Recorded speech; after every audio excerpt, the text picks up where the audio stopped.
BRS పాలనలో పెద్ద ఎత్తున కుంభకోణాలు జరిగాయని కాంగ్రెస్ ప్రతిపక్షంలో ఉన్నప్పటి నుంచి విమర్శిస్తోంది.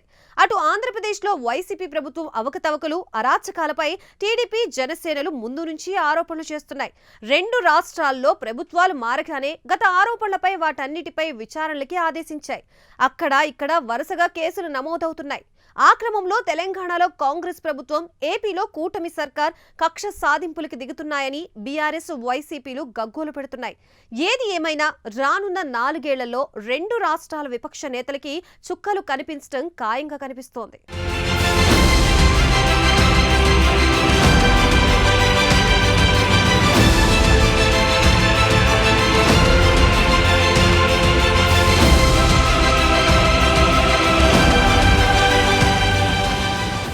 బీఆర్ఎస్ సర్కార్ హయాంలో వివిధ శాఖల్లో జరిగిన అవకతవకలపై జరుగుతోన్న విచారణలు తుది దశకు వచ్చాయని, అతి త్వరలోనే బాధ్యులపై చర్యలుంటాయని ప్రభుత్వ వర్గాల్లో ప్రచారం జరుగుతోంది. కాళేశ్వరం, ఫోన్ ట్యాపింగ్, ధరణి, విద్యుత్ కొనుగోళ్లు, ఫార్ములా ఈ-రేస్ ఇలా రకరకాల కుంభకోణాలపై విచారణలు జరుగుతున్నాయి. అవన్నీ చివరి దశకు వచ్చాయన్న ప్రచారంతో తెలంగాణలో అసలేం జరిగింది, ఏం జరగబోతుందన్న ఆసక్తి ప్రతి ఒక్కరిలో కనిపిస్తోంది.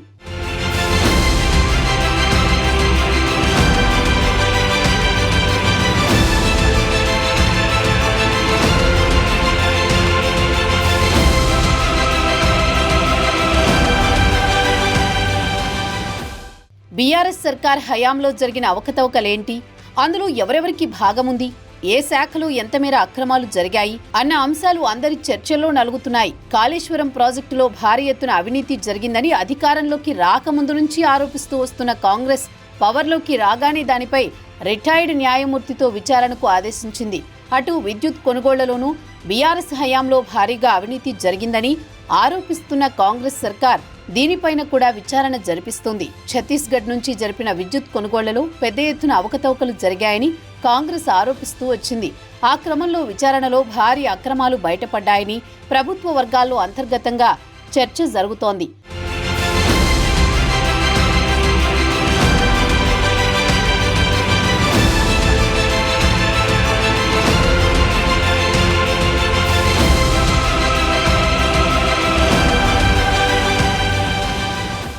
ధరణి పోర్టల్ను తీసుకొచ్చిన బీఆర్ఎస్ సర్కార్ రాష్ట్రంలో భూములను పెద్ద ఎత్తున అన్యాక్రాంతం చేసినట్లు వచ్చిన ఆరోపణలపై కూడా విచారణ జరుగుతోంది.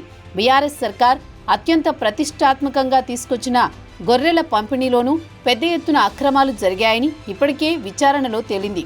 ఇక ఫోన్ ట్యాపింగ్ వ్యవహారం పెద్ద దుమారం రేపింది. ఫోన్ ట్యాపింగ్తో బ్లాక్మెయిల్ చేసి వేల కోట్ల రూపాయలు కొల్లగొట్టారని కాంగ్రెస్ సర్కార్ ఆరోపిస్తోంది. ఈ కేసులో పోలీసు అధికారుల అరెస్టులు కూడా షురూ అయ్యాయి.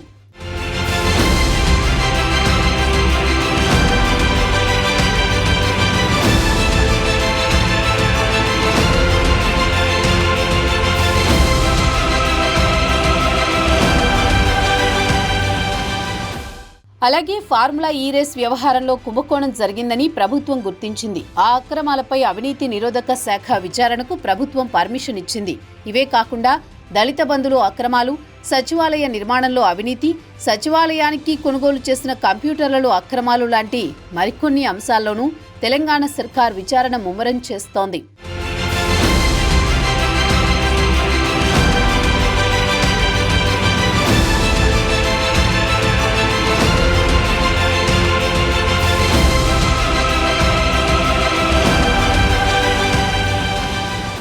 అటు ఏపీలోనూ అదే పరిస్థితి కనిపిస్తోంది. గత వైసీపీ ప్రభుత్వ హయాంలో జరిగిన దౌర్జన్యాలు, అక్రమాలపై విచారణలు వేగవంతమవుతున్నాయి.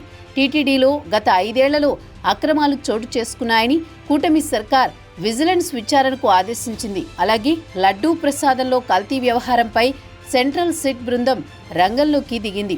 మంగళగిరిలోని టీడీపీ సెంట్రల్ ఆఫీస్ ధ్వంసం, ఉండవల్లిలోని చంద్రబాబు నివాసంపై దాడి కేసుల్లో విచారణ ముమ్మరమైంది. ఆ కేసుల్లో ఇప్పటికే పలువురు వైసీపీ కార్యకర్తలు, నేతలు జైలు పాలయ్యారు.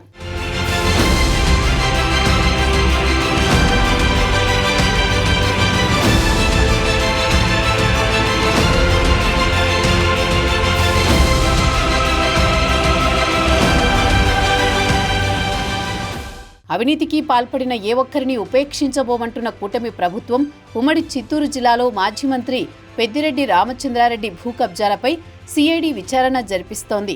కబ్జాల్లో పెద్దిరెడ్డికి అన్ని విధాలా సహకరించిన అప్పటి మదనపల్లి డిప్యూటీ కలెక్టర్ మురళి ఇప్పటికే అరెస్ట్ అవ్వడంతో ఆయన నోరు విప్పితే పెద్దిరెడ్డి బుక్ అవ్వడం ఖాయమంటున్నారు. మరోవైపు గత 5 ఏళ్లలో ఇష్టం వచ్చినట్లు పోస్టులు పెట్టిన వైసీపీ సోషల్ మీడియా యాక్టివిస్టులు ఒక్కొక్కరుగా అరెస్ట్ అవుతున్నారు. తమ వారిపై అక్రమ కేసులు పెడుతున్నారని గగ్గోలు పెడుతున్న మాజీ ముఖ్యమంత్రి జగన్ తాము మళ్లీ అధికారంలోకి వచ్చాక మీ అంతు చూస్తామని ఏకంగా పోలీసు అధికారులకే వార్నింగులు ఇస్తున్నారు. మొత్తానికి 2 రాష్ట్రాల్లో ప్రతిపక్షాల పరిస్థితి అలా తయారైంది ఇప్పుడు.